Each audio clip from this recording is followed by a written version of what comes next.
oncinha pintada, zebrinha listrada, coelhinho peludo. Bom. Não. Vamos ver como é que a gente lida com eles. Ah, tem como? Opa. Opa, então eu quero ver. Vamos ver nesse episódio. Vamos, depois da vinheta.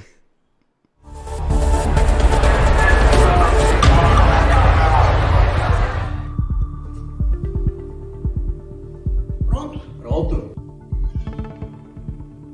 Sejam muito bem-vindos a mais um episódio do podcast Para e Ponto, o lugar onde gente e meio ambiente se encontram, não é não, Flavião? É isso aí. E aí, pronto para mais uma conversa ou não? Opa, sempre. Hoje vai ser bom de novo. Ah, vai ser muito interessante, mas antes queria lembrar você, se você ainda não se inscreveu no canal, a hora é agora, não custa nada, não dói nada e é muito importante pra gente aqui do canal, então clica aí no link, se inscreva no canal, acione o sininho da rede social, compartilha geral, deixe o seu like, seu comentário, sugestão, tudo é muito bem-vindo aqui no Para e Ponto. E também é muito bem-vindo que o pessoal junte-se a nós no Apoia-se. Boa, bem lembrado. Estamos lá hein? também, Flavão, exatamente. Então, o link do Apoia-se está aí na descrição, mas a gente fala aqui para você guardar, apoia.se/pariponto. Saiba como ser um apoiador do canal e ainda ter vantagens exclusivas. Está mais perto do Flávio aqui, por exemplo. Ó, imperdível. Eu do tudo. Tem que estar junto.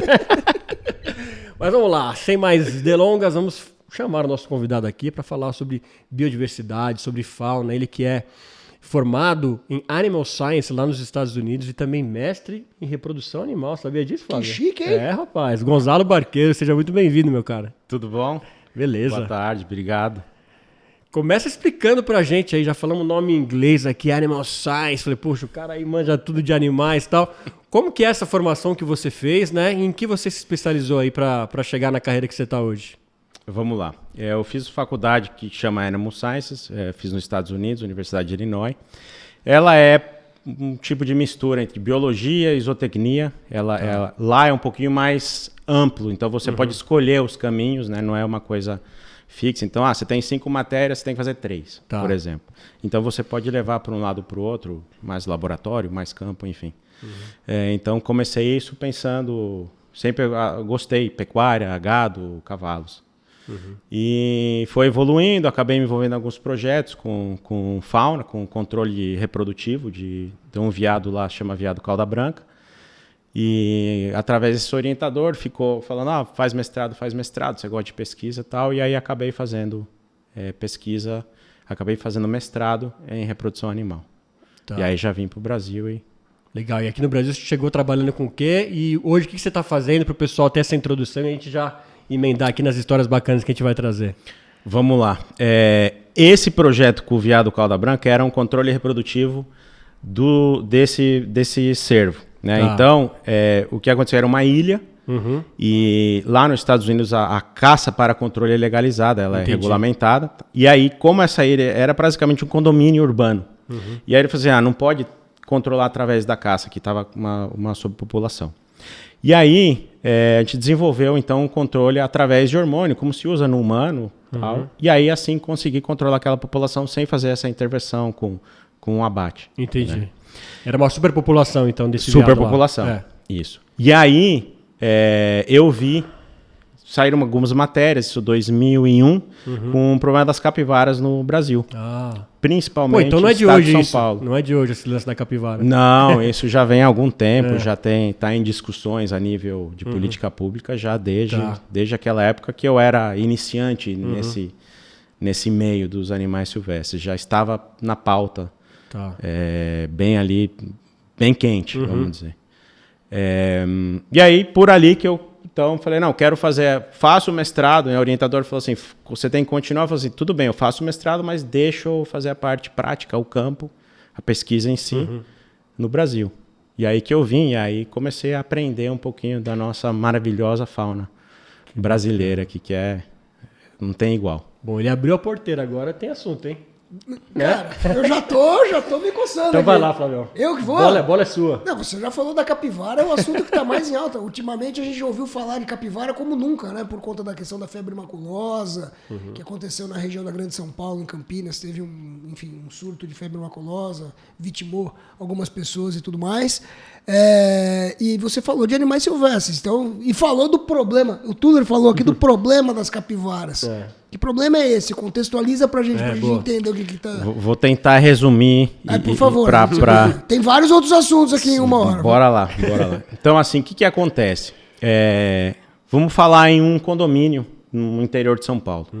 Então você tem uma área lá que ela é loteada, você cria uma situação de melhora de alimentação para aquele grupo, ou seja, aquela grama que é colocada quando você faz os lotes, ela vira uma área positiva para aquele grupo. Então aquilo que eram 10 capivaras, uma questão bonitinha, legal, eu tenho 10 capivaras, cria-se, vai se procriando, não tem predador natural, é um ambiente seguro, e aí você chega a ter rebanhos de 100 animais ou mais. Caramba. E aí, o que acontece com a questão que você comentou da febre maculosa? A capivara não é que é o problema, então isso a gente também tem que tomar cuidado, que não é ela que está trazendo. Então, ela pode carregar a bactéria, que é que se, através do carrapato, o ser humano for picado, você chega a ter efetivamente a febre maculosa. Então, ali que, vamos dizer, a vilã da história acaba sendo a capivara, não necessariamente o contexto geral que a gente tem que ver como resolver. Mas peraí, deixa eu me aprofundar aqui, que eu já estou gostando dessa história. A primeira coisa é a seguinte, então você está falando que não tem predador natural, mas a capivara, ela é uma espécie existente no Brasil, uma espécie endógena, nativa, espécie silvestre nativa brasileira. Espécie silvestre nativa, então ela não foi introduzida, ela tá... Quando você fala, por exemplo, que ela não tem predador natural, ela já teve. Sim. Então, o que aconteceu para deixar de ter predador natural? Foi parar? Já é um início que daí a gente pode conversar da interação do ser humano com a natureza? Ou como é que funciona? Com certeza. Esse é o desenvolvimento, principalmente no caso das capivaras, que é o principal desse problema da febre maculosa. Não estamos entrando em área de produção, área agrícola, pecuária.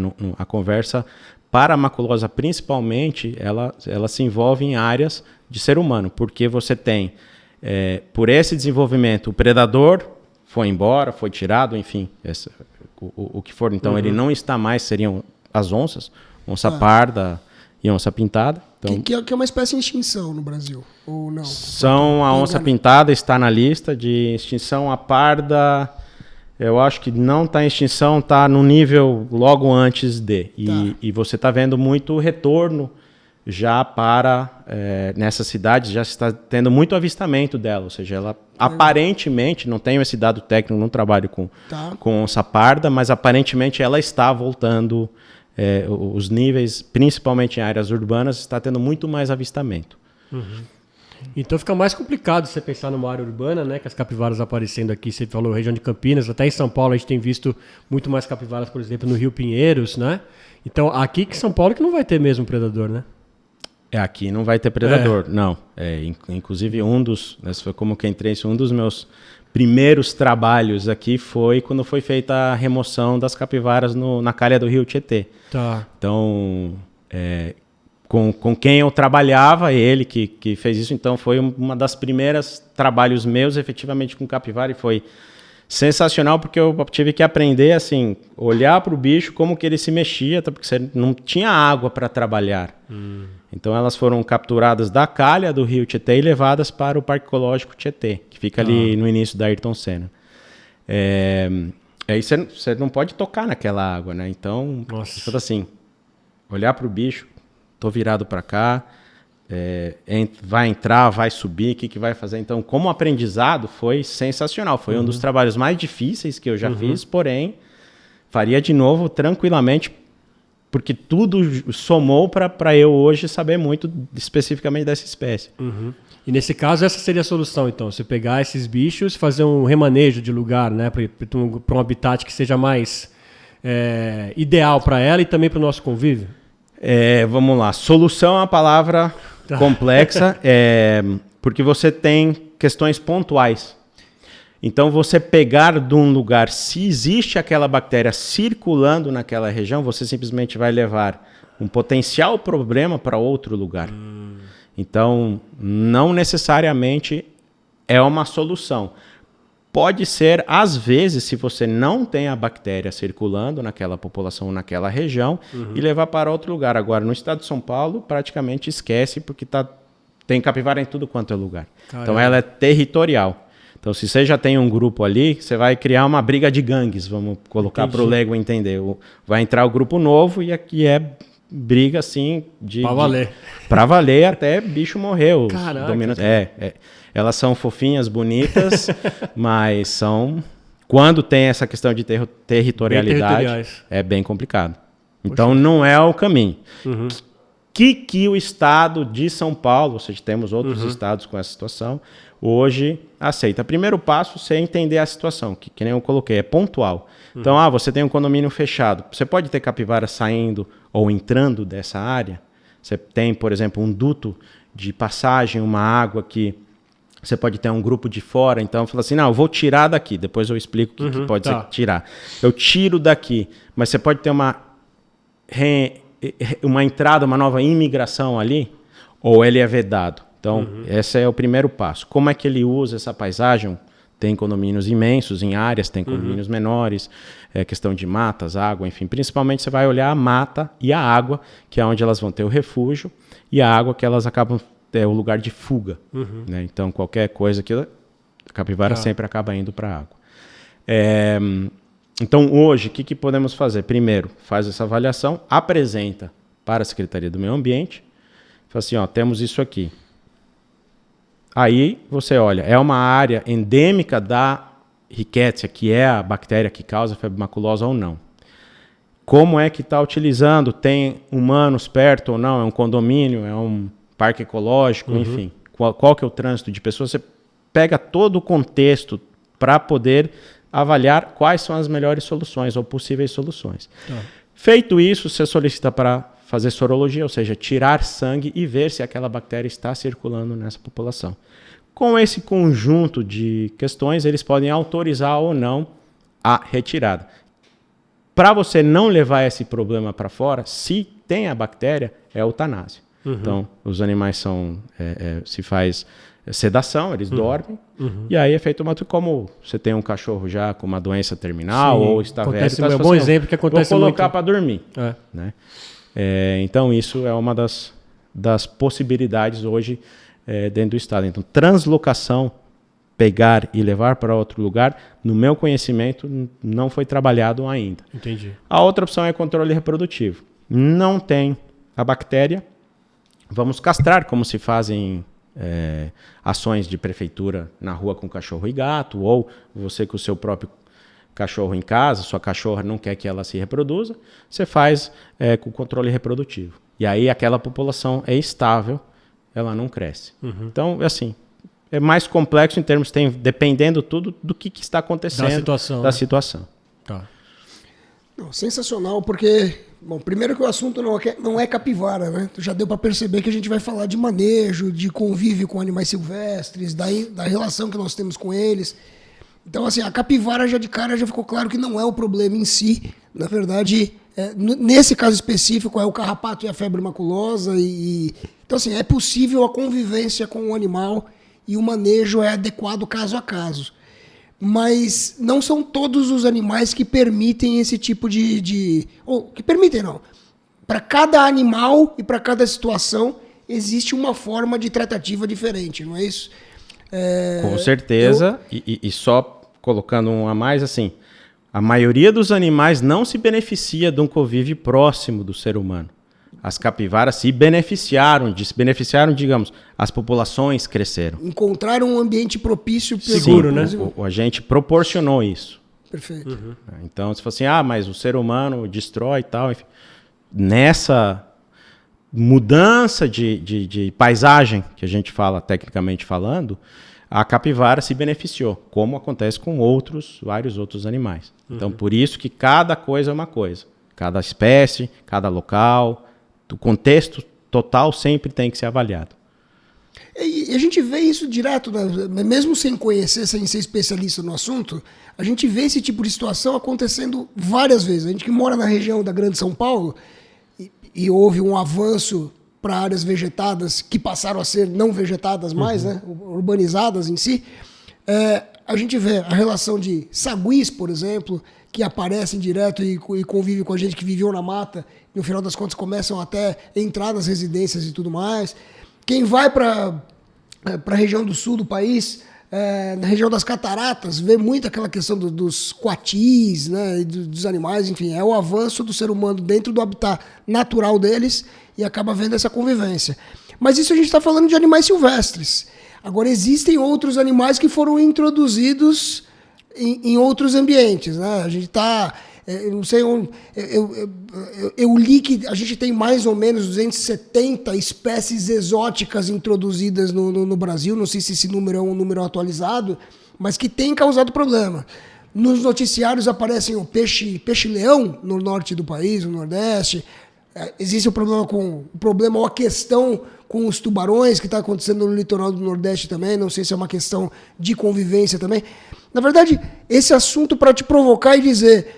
Capivara, pelo que eu entendi, é alguma coisa que a gente já tem uma noção de como lidar, ou os especialistas já têm uma noção. Mas existem várias outras questões que ainda estão por ser resolvidas, né, Gonzalo? Como é que funciona isso? Eu não diria que a capivara está resolvida, mas vamos dizer que temos... Tem um caminho. Caminhos, sim. O que você estava falando de espécies introduzidas chama espécie exótica invasora. Tá. O que é invasora? Porque ela veio num ambiente que não lhe pertence, que ela não é daí, e aí, maioria das vezes, ela vai causar um impacto negativo, né? Existem raros momentos onde essa espécie traz algum benefício, porém, todo aquele ecossistema não está adaptado para receber aquela espécie. Então, os animais que estão ali, as plantas, então é uma coisa diferente, uma coisa nova, e isso causa uma quebra daquele equilíbrio que teria ali, né? Então você tem aí, falou do peixe-leão, um que está na pauta, o javali, né? Que tá grande aí pelas formas de manejo.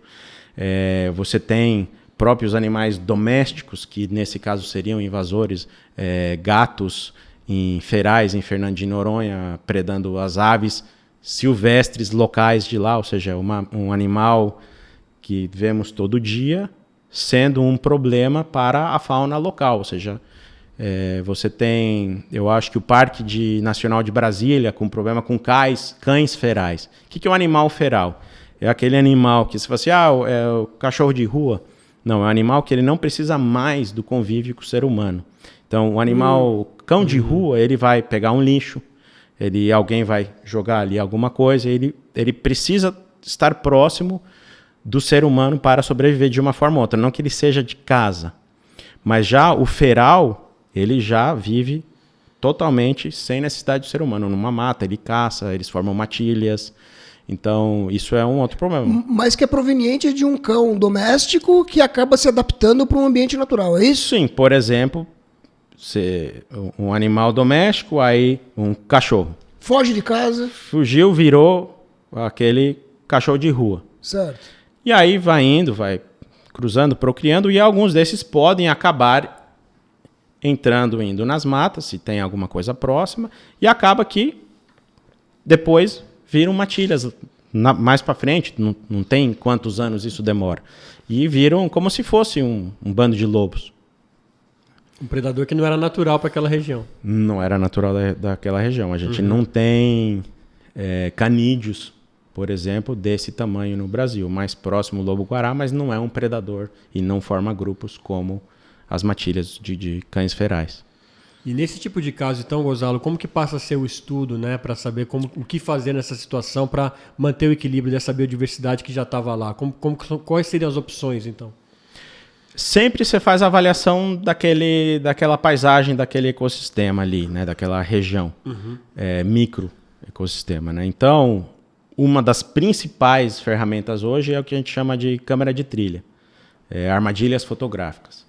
Então é uma câmera, ela fica lá, se instala em pontos chaves, e aí quando tem movimento, como as nossas de segurança, às vezes ela aciona só com movimento, e aí ela tira uma foto ou faz um vídeo, você programa como quiser, e aí você faz tipo um raio-x da região, que bicho está passando, quantos, que regiões estão usando, e aí você tem uma ideia para depois chegar e falar assim, achamos que esse caminho por aqui pode dar certo. Porque a gente não... O manejo de fauna, ele é adaptativo. Não tem uma receita pronta, Não tem uma receita. Eu tento aqui, deu certo, sempre pensando no benefício de voltar àquele equilíbrio, né? Sempre o benefício das espécies nativas. Tá. Né? Então, o que eu posso fazer para trazer de volta esse equilíbrio que acabou está em desequilíbrio? Como que eu trago de volta? Qual que seria os mecanismos que tem para fazer isso sem, às vezes, interromper alguma coisa boa que já tem lá? Não. Então, é complexo. Por isso que eu gosto. Não é simples, né? Que é sarna para se coçar, né? Você tem é um jogo de xadrez. O que a gente pode fazer? Como que a gente faz? Qual que é a melhor forma? É resolver problema. No final do dia. Mas eu queria voltar. A gente já está caminhando para a solução, né, de problemas hipotéticos aqui, mas eu gostei muito de um ponto que você trouxe, que é a história dos felinos, dos gatos e dos cães domésticos que passam a ser ferais, né, ou evoluem para uma espécie feral, porque às vezes a gente tem uma imagem, e principalmente nessa questão da forma de lidar com os animais em si, a gente tem uma imagem que é um negócio que ou é totalmente uma invasão, mas às vezes ele pode... esse problema pode começar de uma forma aparentemente inofensiva, né? Porque as formas de introdução dessas espécies no ambiente são as mais variadas possíveis. Em algum momento eu li que até o próprio Aedes aegypti, o mosquito que transmite dengue, etc., veio para o Brasil, talvez em navios negreiros, é uma hipótese, não sei se você consegue comprovar isso. Não só isso, plataformas de petróleo ou navios construídos fora do país podem trazer para cá espécies invasoras. E tem uma história que eu acho que é emblemática, que a gente podia puxar para entrar na questão do javali e de outras espécies, que é uma história que está agora também fermentando, mas é uma história de 20, 30 anos, que é a história que aconteceu na Colômbia com o Pablo Escobar, né? Que teve, na verdade, não sei se você sabe dessa história, não sabe? Sabe agora. Na verdade, é um problema que está gigante hoje em Bogotá, mas o Pablo Escobar, para quem não sabe dessa história, ele tinha um zoológico particular. Isso eu sei, sim. E ele trouxe, se não me engano, acham 2 ou 3 fêmeas e um macho de hipopótamos. E eles proliferaram, não tinham predadores naturais, encontraram um ambiente super favorável para a reprodução. E depois da morte do Pablo Escobar, eles fugiram da fazenda privada dele, fizeram uma estimativa, os cientistas fizeram uma estimativa de 80, 100 espécimes, e hoje já são mais de 200 hipopótamos espalhados por Bogotá, e o manejo está um caos. Por quê? Aí sim eu acho que é o ponto que a gente pode puxar para falar de outras espécies. Existe a hipótese de castração, existe a hipótese de remoção dos animais. Imagina remover 200 hipopótamos para colocar onde, né? E como? Né? Então, assim, são todas atividades muito difíceis e muito caras, milhões de dólares para isso. E cogitam, inclusive, a hipótese de abater os animais. Né? Então, essa discussão acontece, e eu gostaria que você não só comentasse isso, mas trouxesse isso para a nossa realidade. Como é que funciona isso em outras áreas, em outros manejos de outras espécies aqui no Brasil? Então, esse exemplo eu acho muito interessante, e não é porque é na Colômbia que pode mudar. Eu posso falar de alguns aqui, né? Mas você vai pegar uma coisa que a gente fala muito de biomassa. Biomassa é peso dentro de uma determinada área de uma floresta, de um habitat. Tá. Então você pega um hipopótamo que tem uma biomassa elevadíssima. O que temos nós aqui abaixo, em peso, do hipopótamo? A anta. Uhum. Então, assim, você está falando, assim, vou chutar porque eu não sei os pesos do hipopótamo, mas eu imagino que pode chegar até facilmente 5 vezes o tamanho de uma anta. Então, de novo, aquele habitat está preparado para receber um animal que come X vezes mais. Aí você tem a questão do conflito também. Então você tem um grande conflito na África, por exemplo, com hipopótamos que são extremamente territoriais e atacam comunidades. Então você deve, não sei detalhes, mas você deve estar tendo esse conflito também agora na Colômbia, porque são animais extremamente territoriais, extremamente perigosos. Né? E aí acharam um habitat para eles extremamente adequado. Então, áreas de banhado, áreas úmidas. Úmidas, exato. E se adaptaram ao ponto de que eram não sei os números, mas você falou 2, 3 e estão em 200. 180 e 200 e poucos indivíduos. Foi o número que eu li recentemente. Ou seja, parece um problema pequeno, né? Quando você fala em 200 hipopótamos, mas como lidar de uma forma Não, é um problema enorme. 10 uma já seria um problema. Bogotá, né? Exato. É uma metrópole grande, exato. 10 seria um problema enorme já. Para essa proximidade. Então, eu não sei detalhes, mas assim, é um bicho no habitat natural dele que já tem conflito. Então você imagina onde nem conhecemos, não tem predador, você eleva a espécie exótica, ela acaba tendo um conflito maior ainda. Né? E aí você falou assim, o que dá para ser feito? Você falou na mosca, para retirar para onde? Com que recurso? Falei assim, uma possibilidade é abate. E aí, a sociedade está de acordo com isso? Ela está preparada para aceitar isso ou não? Voltamos à biomassa, um animal grande. Depois, o que você faz com aquela carcaça? Você vai enterrar? Você vai fazer carne? Enfim, isso tem tantos N's, tantas variáveis e questões que é complexo. Né? A gente tem questões aqui com o búfalo da água, né? Que foi trazido para carne, foi soltado em algumas regiões, por exemplo, em Guaporé, por exemplo, tem um problema com o búfalo, que é um animal africano, e hoje estão lá soltos, estão lá se procriando, é considerado um animal exótico, só que ele está na lista de domésticos, porque ele veio para produção. Então tem também aí, como é que você resolve isso? Então, tem lugares onde, em reservas biológicas, nas trilhas que eles caminham, então vai de novo na biomassa. Animais muito mais pesados para o que aquele local se adaptou ou evoluiu, estão causando valas que acabam virando drenos. Então, áreas alagadas que estão deixando de ser áreas alagadas ou ter espaços que não são alagados. Caramba. Ou seja, mudando o habitat como ele era, por causa de uma espécie que não é dali. Tudo pelo pisoteio deles? Tudo, porque ele abre como se fosse um canal. Caramba. Porque eles vão andando, e aí estão andando 15, 20, ou mais, vão caminhando, e aí vai abrindo um dreno, basicamente, acaba drenando água. Ou seja, eram animais que foram trazidos, introduzidos ou para corte, ou para leite, ou como gado, e acabaram sendo soltos e ficando nessa situação agora.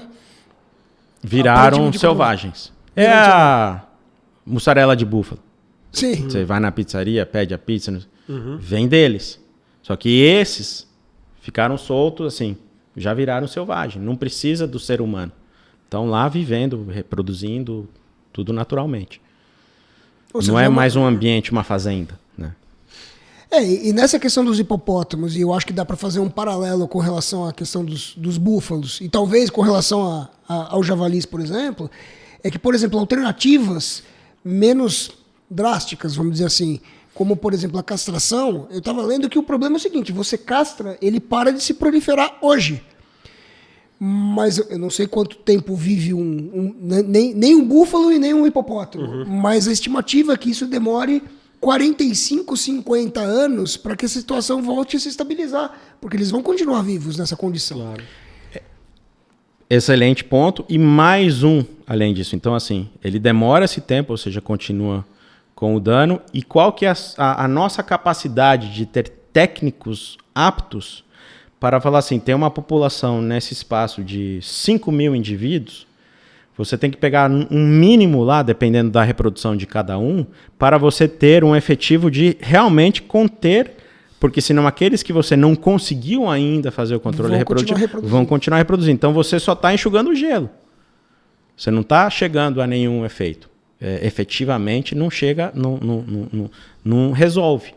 Então tudo isso tem que ser pensado também. Assim, eu tenho primeiro, recurso financeiro, e eu tenho pessoas capacitadas, existem esses técnicos disponíveis para fazer uma campanha que você vai avaliar, falar assim, eu preciso fazer um controle reprodutivo dentro de 6 meses de X%, por exemplo.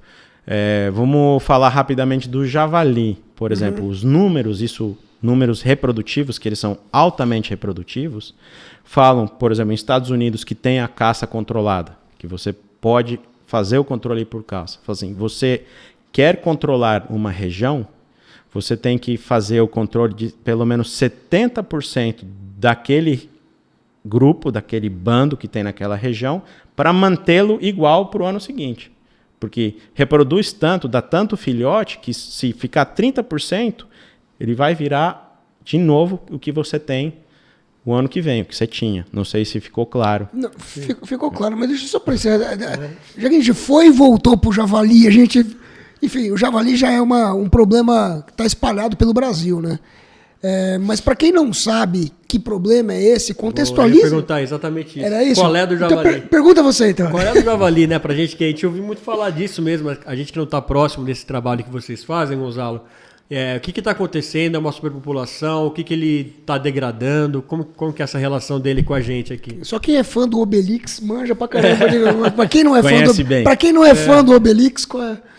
Tá, então vamos lá. O javali é um porco, né? Aliás, ele é o ancestral do porco doméstico, do nosso porquinho do dia a dia. Ele foi domesticado e hoje a vertente doméstica é o nosso porco doméstico. Ele veio do javali. Tá? Então, essa vertente selvagem, que o javali veio da Europa para a produção de carne, para fazendas de produção de carne. E assim, aí tem inúmeras também fatores de por que eles... Isso quando? Você falou não? Por aí do início dos anos 80. É recente. Recente assim. Não. Já está indo para os 40. Gostei, assim, então eu sou recente. Eu sou recente também, né? Eu sou um pouco mais recente que vocês, entendeu? Mas não estamos falando do século XVII, estamos falando de 40 anos. Tivemos a colonização, mas isso é outra coisa do porco monteiro, uns mais de 200 anos atrás, no Pantanal, que não é um javali, mas era um porco selvagem que veio da Europa e hoje já é parte do ambiente. É um porco que virou selvagem, mas não é o nosso porco. Nós temos aqui o que não são porcos, chamam pecarídeos, mas comumente chamam porco do mato, que é o queixada e o cateto. Certo. Esses são os nossos, brasileiros. Tá. O javali não cruza com eles, apesar de muitas pessoas, você vê aí em redes sociais, falam, cruzam com outro. Não cruza, eles não são compatíveis, até porque os nossos não são porcos, não são ancestrais dos porcos, são chamados de pecarídeos ou taiaçuídeos. Tá? Então, foge dos suínos, não são alinhados. Aí, enfim, voltando para o javali, então que ele é exótico e é um animal extremamente prolífero, como eu já comentei, então acabaram fugindo de alguns lugares. Tinha atrás também regulamentada a caça no sul. Então é um animal muito cobiçado para a caça, porque é um animal difícil de você rastreá-lo, enfim, é um animal fácil então se procura pela dificuldade, né? E aí em 2013 foi efetivamente regulamentado o controle desse animal. Assim, esse é um problema, porque ele começou a se alastrar, principalmente em áreas agrícolas. Então ele usa matas para se locomover e o alimento vem da produção de grãos, enfim, o que a gente estiver produzindo. Basicamente ele entrava e destruía a plantação do agricultor. Entra e destrói. Então assim, é um problema hoje já. Tem um grupo de trabalho dentro do governo interministerial, Ministério do Meio Ambiente, Ministério da Agricultura, criando estratégias de como resolver, tentar criar estratégias de como resolver. Estados Unidos, por exemplo, não conseguiu, e lá milhões e milhões de dólares injetados para isso, e não se consegue resolver. É considerada uma das 100 espécies invasoras mais problemáticas do planeta. Caramba. O bicho Ele é bravo, né? Ele é bravo, então assim, ele ataca rebanhos, por exemplo, de ovinos, cordeiros. Putz. Mata então, assim, causa estragos na pecuária também. Ele pode transmitir doenças. A gente hoje é o maior produtor de bovino do mundo, então peste suína clássica, enfim, essa série de doenças é um risco geral né, que está aí eminente. E aí tem muitas questões agora do manejo. Sim.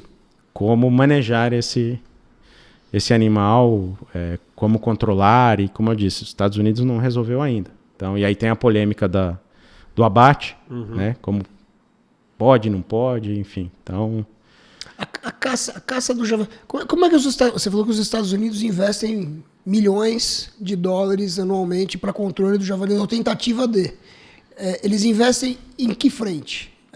Você sabe, você consegue dizer? E se a gente faz alguma coisa semelhante nessa mesma linha ou tem uma outra postura? Eu acho que assim, uma coisa que estamos começando a replicar no Brasil é tentar mexer, tentar olhar o problema antes da bomba estourar. Né?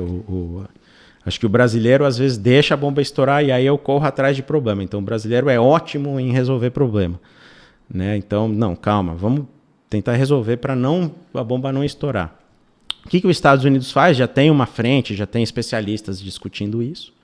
E aí eles vão fazendo, como falei, o manejo adaptativo. Né? Eles vão testando ações diferentes e lá você também tem muita autonomia dos estados, dos serviços, Wildlife Service, os estados têm cada serviço de fauna silvestre, né?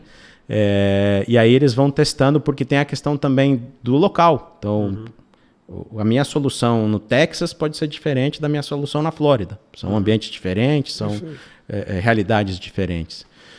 Então, eles investem a nível federal e isso passa por os estados também para pesquisa, para ações efetivamente de controle. O próprio estado faz controle.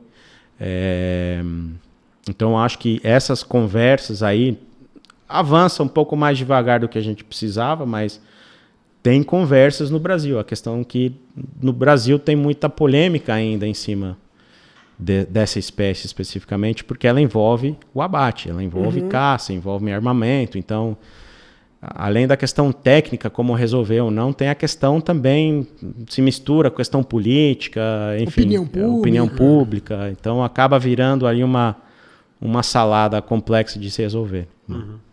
Acho que um dos caminhos, né, Gonzalo, não sei se você concorda, a gente, de repente, acho que a gente está fazendo um pouco disso aqui, culturalmente, mostrar para as pessoas, né, que existe toda uma situação por trás de riscos de biodiversidade, riscos de faunas que já estavam ali acostumadas, e até o risco ao ser humano, que você contou coisas aí que acho que muita gente não sabia, né, de risco de você estar com um animal desse que é feroz, como você disse, acabando com uma plantação, de repente, de uma alimentação que vai ser nossa aqui, e a gente precisa, de alguma maneira, dar um jeito nisso. Queria até que você contasse, né? Você tem um trabalho que você tem feito bastante lá no Centro-Oeste, que você até fala que tem a sua segunda casa lá. Que mais que você lida lá, além do javali? Que outras coisas você trata para a gente entender como que é um pouquinho do seu dia a dia lá? Tá. No geral, né, acho que hoje, principalmente, a gente procura tentar mediar esses conflitos existentes. Tá. Né? Então, lá a gente tem uma situação de um excedente de animais silvestres, que é a mesma coisa. O que você faz? Então, o javali. O javali, não, tá bom, você pode abater. Tá, mas não quer dizer que isso é fácil, não sei que isso tem que ter uma estratégia e tal, mas tem uma solução. Aí, como a capivara, por exemplo. Você fala, eu tenho um excedente aqui, mas eu posso levar para lá? Aonde é lá? Quanto isso custa? Lá eu causo outro problema? Como eu comentei, se eu tenho um grupo lá, será que eu estou levando uma genética diferente? Será que eu estou levando doenças? Ou, não, lá precisa. Então, eu vou levar para lá. Então, por exemplo, se você tem um problema em área agrícola, com ataque a grãos, milho, você tem que achar um lugar, número 1, para levar, que não tenha essa mesma situação. Então, você fala assim, não, tem uma capivara que sabe comer milho. Você vai levar ela para outro lugar onde tem milho. Então, ela já sabe comer milho. A capivara naturalmente come milho? Não. Então, se você tem uma capivara que não comeu milho, um grupo que não era comedor de milho, às vezes ela não vai ter esse problema lá se tem um habitat para ela se desenvolver. Tá. Só que isso, com o tempo, o habitat fica restrito, se não está em equilíbrio. Você tem lá o que a gente chama uma capacidade de suporte, que é uma população X. Aqui cabem 50. Isso é uma flutuação, né? 10 para 40, sobe para 55, mas ela acaba sendo mais ou menos por aí. E aí, se você tem um alimento em volta, normalmente você aumenta essa capacidade de suporte. Então, a maior questão hoje é o que fazer nessas situações. Então, a gente trabalha com, por exemplo, vamos testar cerca elétrica. Vamos parar, vamos criar barreiras para esse acesso a esse alimento extra, para esse a mais que existe de alimento para essa população. E aí entra em outras questões. Você também barrou o movimento de outras espécies. Poxa. Então tudo vira. Por isso que eu acho legal, porque é tanta coisa. Estrategista dos campos. Não, você tem que ficar vendo e falar assim, que espécie. Por isso que assim, principal, raio-x. Raio-x, eu falo raio-x para o leigo entender. Eu vou fazer um raio-x daqui. O que eu tenho aqui? Quais espécies? Estão em abundância, estão baixa? O ser humano em volta, como é? Que problemas tem ou não tem? É uma espécie que tem problemas, são outras. O que está acontecendo? Para depois você chegar e falar assim, vamos testar isso. Falar, você tem que estar preparado. Falar assim, não deu certo, você tem que estar preparado para assumir erro. Falar, cerca elétrica, eu causei um impacto para uma outra espécie mais importante, digamos, em termos de ponto de vista de conservação, que está em pior situação. Então, enfim, Mas você, até pela intimidade com o assunto, você fala, eu acho interessante isso, você fala assim, você tem que fazer a cerca elétrica, você tem que estar preparado para errar, e eu entendo o teu ponto, Mas eu acho interessante que você fala com uma intimidade, mas esses assuntos especificamente geram muita confusão, principalmente porque as pessoas acham que sabem o que pode fazer. No caso do javali ficou muito evidente isso, porque essa questão da caça houve uma mistura, né, entre a questão da caça e a questão do manejo, que não tem nada a ver uma coisa com a outra. Então o pessoal pegava uma espingarda e saía caçando javali, como se isso fosse resolver o problema do manejo, e tá claro aqui pra gente que não é isso. Mas existem outras coisas, né? Eu vou citar exemplos aqui bem simplórios, aquela história, né? Aparece um escorpião em casa, a pessoa compra uma galinha da Angola para ver se vai resolver o problema, né? Apareceu pernilongo, a pessoa compra um sapo, né? Bota uma meia dúzia de sapo. Então tem várias crendices populares. Então, quem que pode fazer isso? Você já deu um caminho de como se faz, bem simplificado, mas eu tenho um problema na minha plantação, na minha propriedade, que apareceu um punhado de javali, pelo que eu entendi, está espalhado pelo Brasil. Qual é o telefone vermelho do Gonzalo? 0800. 0800 do Gonzalo.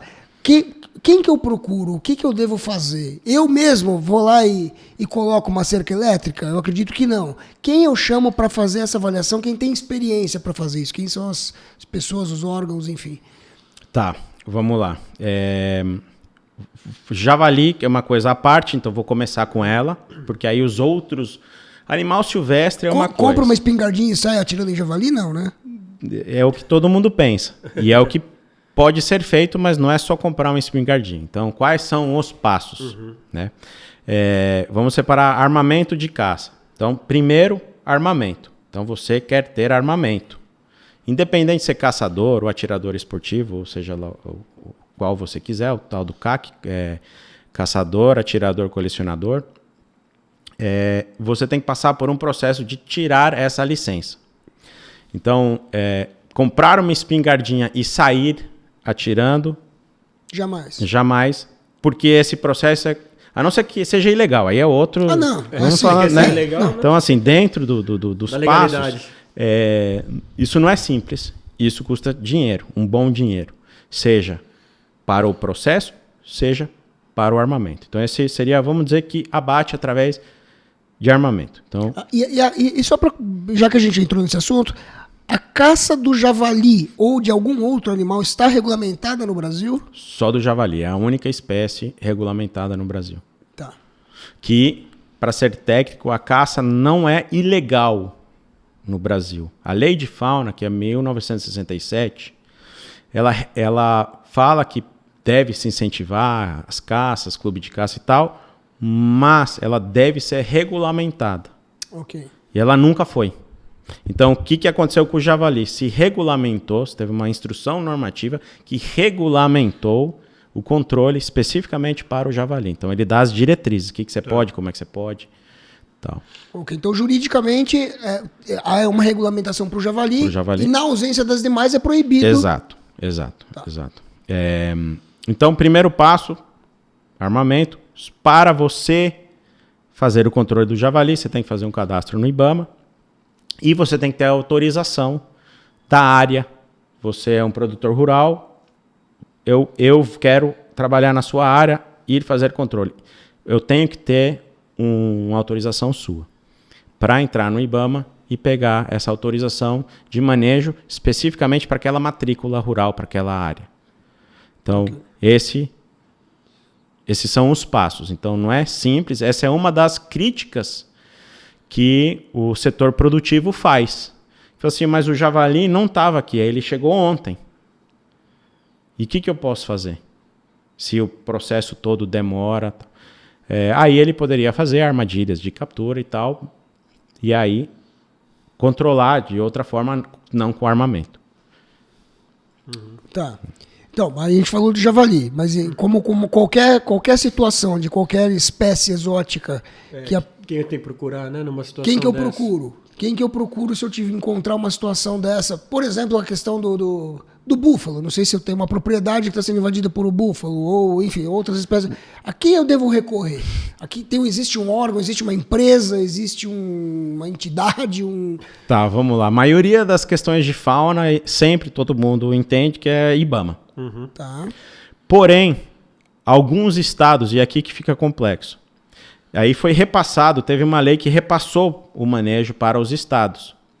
Só que tinha que fazer o acordo com o IBAMA e o estado. Então, alguns estados têm o manejo na natureza, já para eles. Alguns estados não têm, só o manejo em cativeiro, por exemplo, zoológico, o criador conservacionista. Então, vai depender do estado, mas a maioria já está quase que repassando tudo. Então, para o javali especificamente, o cadastro é no site do IBAMA. Tá. Mesmo que você seja fiscalizado pelo estado. Mas o sistema online é IBAMA, é federal. Uhum. Você falou do búfalo. Do búfalo é mais complexo ainda, porque é um animal doméstico, como se fosse um boi. Então, só que a lei de fauna, quando um animal se reproduz na natureza, sem necessidade, ele é protegido.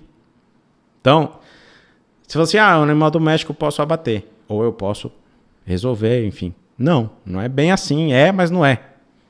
Não tem uma diretriz. Tá. Pronto, então o primeiro passo é ou ligar para o meio ambiente do estado ou para o IBAMA. Então, se você o Gonzalo que resolve. Não, eu em uma situação X lá, aí fiz lá, fui lá, montei, vi o raio-x, o que é melhor? Você falou em cerca elétrica. Cerca elétrica, na tua propriedade rural, você pode colocar, porque ela não apresenta risco. Em termos de, o animal foi lá, ficou eletrocutado, morreu. Não, cerca elétrica rural não funciona assim, ela pulsa. Então, é um susto, ela toma um choque e se afasta. O que eu falei é que a gente vai um pouco além, que é na parte ecológica e se preocupar se eu estou causando barreiras para outros animais. Não que hoje você tem a sua propriedade, você põe cerca elétrica onde você quiser. Não tem uma lei impedindo isso. Às vezes, se você está no entorno de uma unidade de conservação, tem o próprio plano de manejo da unidade de conservação que dita que você não pode usar cerca elétrica, por exemplo. Teria que falar isso explicitamente. Mas cerca elétrica hoje é uma bela ferramenta, pode ser utilizada em muitos lugares. Ela é utilizada, está sendo bastante testada para ataques com onças, no rebanho bovino, por exemplo, ou você traz as matrizes com bezerros para um lugar mais próximo da sede, e aí aquilo tem cerca elétrica e aparentemente está gerando bons resultados. A cerca elétrica está sendo uma boa resolução para alguns casos. Entendi. Como telar. Só que aí entra na questão financeira. Você pode falar, eu vou telar a minha área. É outra possibilidade. Agora, aproveitando que a gente falou muito de manejo aqui, queria até, é uma coisa mais próxima da gente, Gonzalo, e não sei se é o mesmo tipo de órgão que a gente tem que procurar, que é meio que o caminho inverso, né? Muitas vezes pessoas criavam um tipo de pássaro em casa e agora quer devolver para a natureza, fala, vou lá no Ibirapuera, por exemplo, no parque e vou soltar. Você já contou bastante que tem muito impacto nisso, né? Nessa situação, o que a gente tem que procurar? É mais ou menos assim também, ver qual que é o órgão que está relacionado a isso? Na verdade, não é só questão do impacto, né? Mas também, aproveitando a tua pergunta, às vezes a pessoa acha que está fazendo algo de bom para o animal. Pro animal. Eu tinha numa determinada situação em cativeiro e eu soltei para o ambiente. E necessariamente essa é a melhor conduta para o animal, não? Eu vou dar uma... Você falou uma que eu não tinha lembrado, aqui de casa, por exemplo, né? Enfim, que todo mundo tinha, o tal da tartaruguinha, o tigre da água. Lembra? Uhum. Todo mundo tinha. Tinha, E aí você fala assim, ai, nossa, tá preso, vou ali soltar no rio, Esse bicho não é daqui. A maioria desses são americanos, Estados Unidos, não é daqui. E aí você causa um impacto, você está introduzindo uma espécie exótica.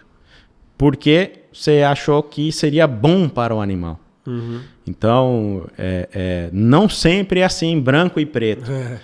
Né? Então, assim, fala, que órgão procurar? Qualquer órgão do meio ambiente vai saber, seja municipal, seja estadual, vai conseguir te repassar. Mas a gente tem que separar bem o que é silvestre e o que é exótico. Exótico, em hipótese alguma, tem que ir para a natureza.